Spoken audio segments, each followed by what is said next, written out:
Tu souhaites enfin débloquer tes handstand push-ups, cette figure qui te fait galérer depuis des mois. Et si tu as écouté mon dernier podcast, tu as pu entendre que je te conseille fortement de débloquer tes handstand push-ups avant de débloquer ta planche pour plein de raisons. Je t'invite à écouter ce podcast si tu as des difficultés en poussée, donc c'est tout ce qui va être planche, dips, handstand push-up, tout ce qui va être la force de pousser tout simplement. Et aujourd'hui, c'est un peu la partie 2 de ce podcast. Voilà, on est un peu plus en mode éducatif. J'ai pris un petit tableau, j'ai des fiches où j'ai écrit mes points. On change complètement, c'est plus du tout un podcast. Bref, pas de montage, pas de cut. On est vraiment dans de la pure valeur aujourd'hui que je t'apporte. Et on est parti, plein de choses à t'apporter. Et aujourd'hui, je vais te donner tous les tips, tous les secrets. C'est carrément une formation, on va dire, à part entière, une formation gratuite sur YouTube pour débloquer tes handstand push-up. Je vais te donner les points clés, les stratégies à amener de A à Z pour le débloquer. Et on est parti. Donc comme tu l'as compris, c'est la suite du podcast d'avant. Donc on prend la partie handstand push-up, on va la détailler en profondeur et je vais te donner les grandes bases, les grandes directives que tu dois appliquer dans ces handstand push-up pour après amener de la planche. On commence tout de suite avec la première phase qui est que 80% et 90% des causes du fait que tu stagnes, c'est à cause de ton manque de force. Et ça, j'en suis quasiment persuadé, c'est qu'on néglige beaucoup trop la force de pousser pour atteindre nos handstand push-up. Je vais prendre mon petit tableau, bon, j'ai fait exprès de le prendre juste pour ça, où je vais créer un petit triangle. Et le triangle, on peut le séparer en deux. Tac. On peut le séparer en deux. Ici, on a la force qui est en bas. Et en haut, on a la partie skill, la partie technique. Mince. Voilà, t'as compris. Et en gros, si t'as pas, bon, je sais pas si on voit sur la vidéo, pas grave. Si t'as pas la force qui est la fondation de ta pyramide, tu peux pas débloquer, tu peux pas te permettre de commencer à travailler ce skill. Qu'est-ce que j'ai mis déjà? Et voilà. Dans la force, on a également deux types de force. On n'a pas que la force classique, on peut le séparer. On a ici la force générale. Donc on va dire ta capacité à pouvoir soulever n'importe quoi, tu vois, avoir la force d'exercer un mouvement de poussée sans angle spécifique, juste en mode j'ai les épaules fortes, j'ai tant de force dans mes épaules, j'ai tant de force dans mes pecs. C'est très général en gros. C'est pas un mouvement spécifique, c'est pas genre en développé couché je suis fort ici, en handstand push-up je suis fort ici, c'est je suis fort de façon générale un peu partout, en poussée. Mince, je déglingue tout. Et tu as compris du coup, c'est la force spécifique qui vient juste au-dessus. J'écris très mal, mais on s'en fout. Voilà, donc la force spécifique, là, on est plus sur la force de monter les bras vers le haut pour les handstand push-up. Tu vois qu'on devient de plus en plus spécifique à ce qui arrive au-dessus. Donc là, on a le skill technique, donc la technique des handstand push-up, et au-dessus, on a du coup la handstand push-up. Voilà comment tu dois amener la logique dans tes entraînements et essayer de te situer là-dedans où tu es. Et la plupart d'entre nous, on commence déjà à travailler handstand push-up et technique, alors que notre fondation, notre base de force générale et de force spécifique est nulle à chier. Et c'est ça le gros problème, c'est que tu vas devoir travailler à fond ta force de pousser. Alors là, tu me dis, ok Lucas, merci de me dire ça, mais comment faire? Plein de raisons. Tu connais la trame classique, des pipe push-up, des handstand push-up contre mur, des négatives, avec des parallèles, au sol, tout ça. Bref, c'est une trame que tu connais. Faire des variantes de pompe, se laisser sur des dips, passer de la tuck à la down suck en planche. Ça, c'est une logique que tout le monde a. Et c'est une bonne logique parce que on augmente notre force. Et en gros, pour amener notre force générale et l'augmenter, tout augmente ta force. Tous les exercices que tu vas amener à forte intensité, à fort volume, près de l'échec, tout ça va avoir un impact sur ta force générale. C'est pour ça que la plupart du temps, quand tu t'entraînes, tu progresses des fois sur tes exercices secondaires sans t'en rendre compte parce que tu as pris en force et du coup tu débloques des figures que tu aurais été incapable de faire il y a des semaines parce que grâce à ton gain de force, tu peux te permettre de débloquer de nouvelles figures. Voilà. Donc force générale, quand on est sur de la force spécifique, du coup tu as compris, c'est tout ce qui va reprendre l'angle spécifique de ta handstand push-up. Tu as compris, handstand push-up, on commence en handstand, on vient descendre les bras, allez on va dire 90 degrés vers l'avant et on remonte en handstand. Ça, c'est spécifique. C'est dans cette trajectoire-là qu'on va devoir avoir de la force. Et comment faire? Les pike push-up, pike push-up pieds surélevés, handstand push-up ventre au mur, même handstand push-up dos au mur que tu peux faire. Attention à ne pas les faire avec les 2 pieds sur le mur. Essaye d'en garder qu'un seul et d'avoir l'autre tendu pour garder une bonne trajectoire. J'ai mis dans ma vidéo handstand push-up, que je mettrai peut-être en épinglé. Développé militaire à la barre, que tu peux faire debout, assis, assisté, bref, toute cette trajectoire-là. Et on est plutôt pas mal. Voilà. C'est à peu près tous les exercices spécifiques. Et ces exercices spécifiques, il faut les amener dans des séances. C'est obligatoire. Et entre guillemets, je pense que tu l'as compris, mais en entraînant cet exercice spécifique, tu vas également gagner en force générale, tu vois. Tu n'es pas obligé de passer par faire des pompes classiques et des dips avant de faire du spécifique. Tu vas pouvoir combiner les deux. Donc, tu as compris la logique de force spécifique. On augmente progressivement, pike, tout pike push-up, tout pied surélevé, tout ventre au mur. Mais ça ne marche pas pour tout le monde. Et c'est une raison très simple, il n'y a pas que ça à travailler. Et je vais te donner la première solution aujourd'hui. J'espère qu'on va mettre sur le tableau.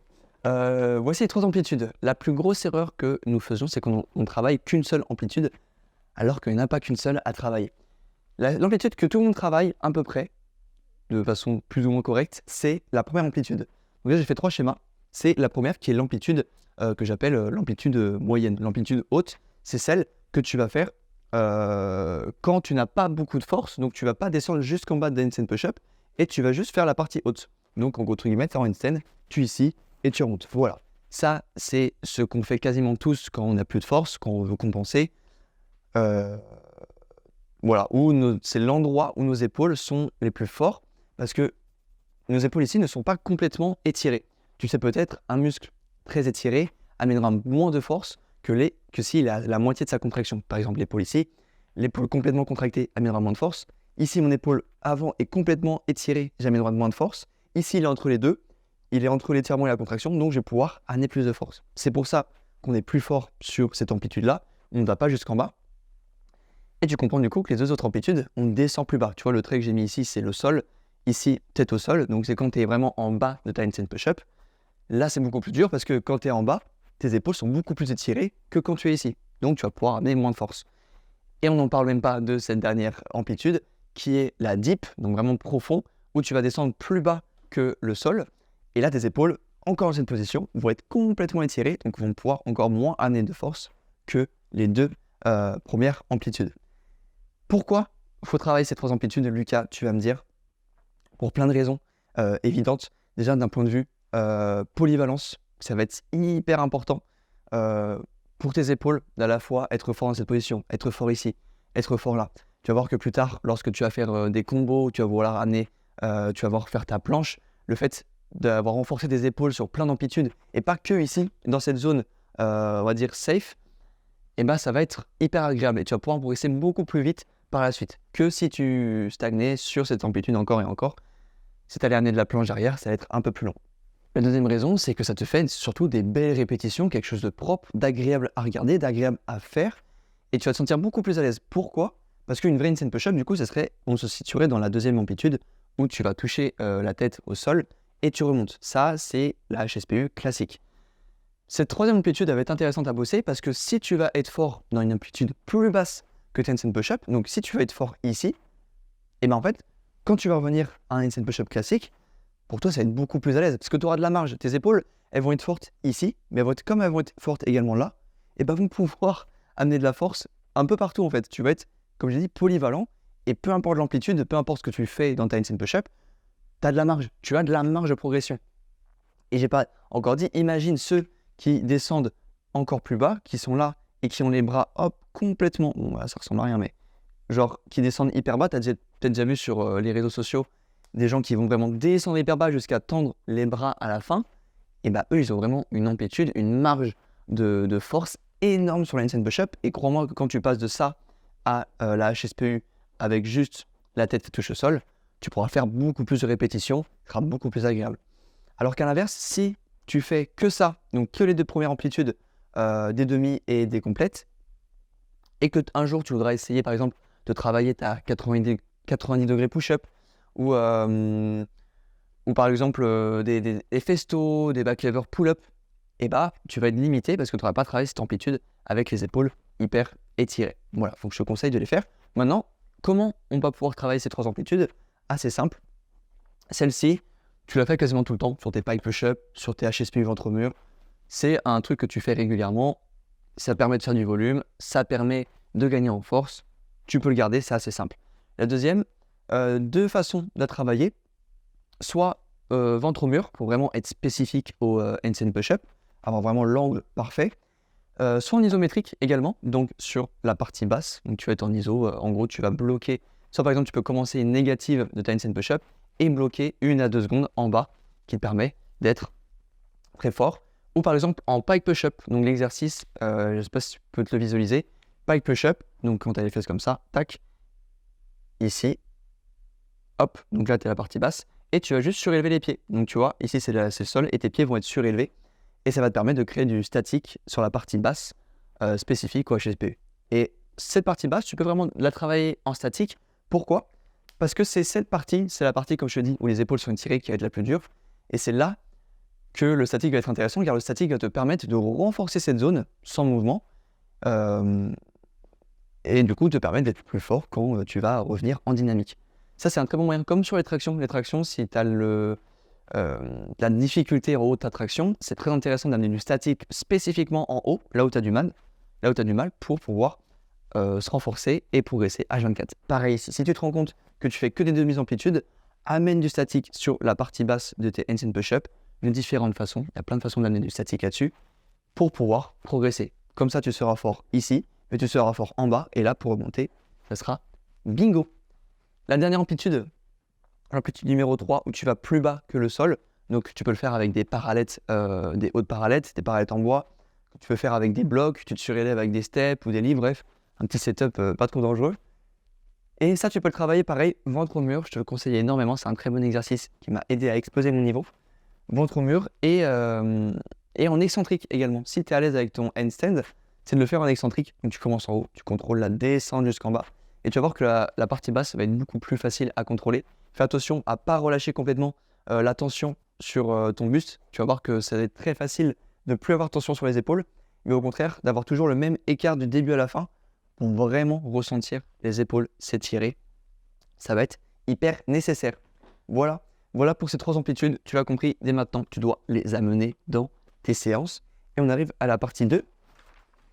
Il prend la copie.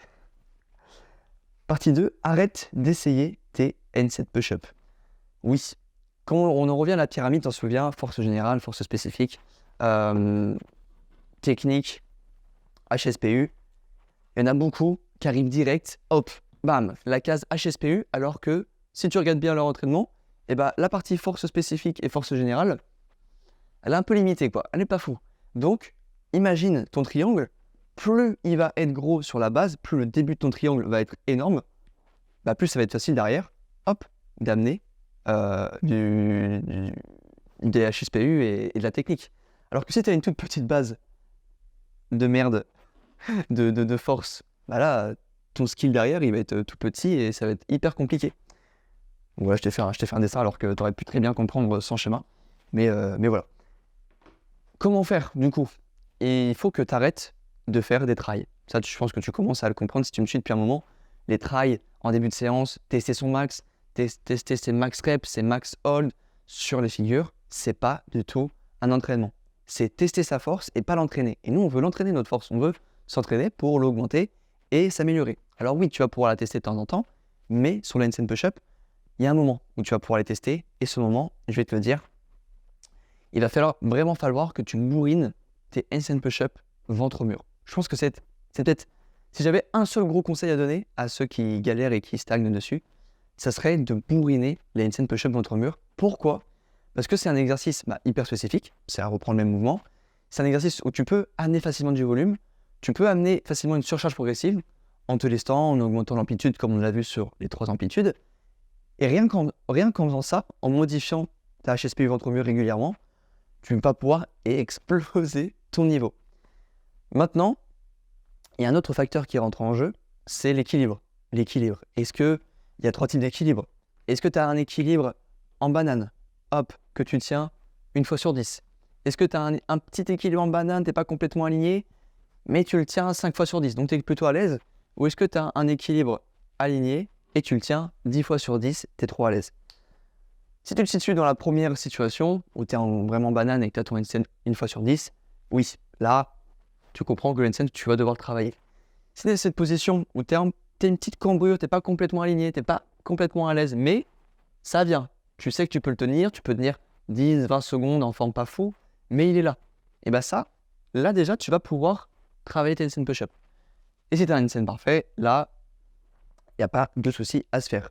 Maintenant, dans ces deux cas, donc tu as compris, si tu te retrouves ici, travaille tes handstands, j'ai fait une vidéo dessus également. Je ferai peut-être une petite routine d'entraînement pour le handstand, mais c'est obligatoire. Mais attention, tu peux travailler tes handstand push-up sans avoir le handstand. Comme tu as compris, avec les pipe push-up, renforcer la base de la pyramide, qu'est-ce qui est force générale, force spécifique, tu peux le faire même si tu n'as pas de handstand. Ça n'a rien à voir. Le handstand, c'est vraiment une figure hyper technique, bras tendus et tout, qui n'a rien à voir avec la HSPU. Maintenant, une fois que tu te retrouves dans ces deux cas, donc tu commences à avoir un bon handstand et que tu es plutôt à l'aise avec, tu peux tenir 10 à 20 secondes, et ben ça va être de travailler ton équilibre sur différentes amplitudes. À la fois l'amplitude haute que tu as avec les bras tendus, mais à la fois l'amplitude basse quand tu as les bras fléchis. Donc un peu comme on a vu tout à l'heure, tac, tac, donc dans cette position.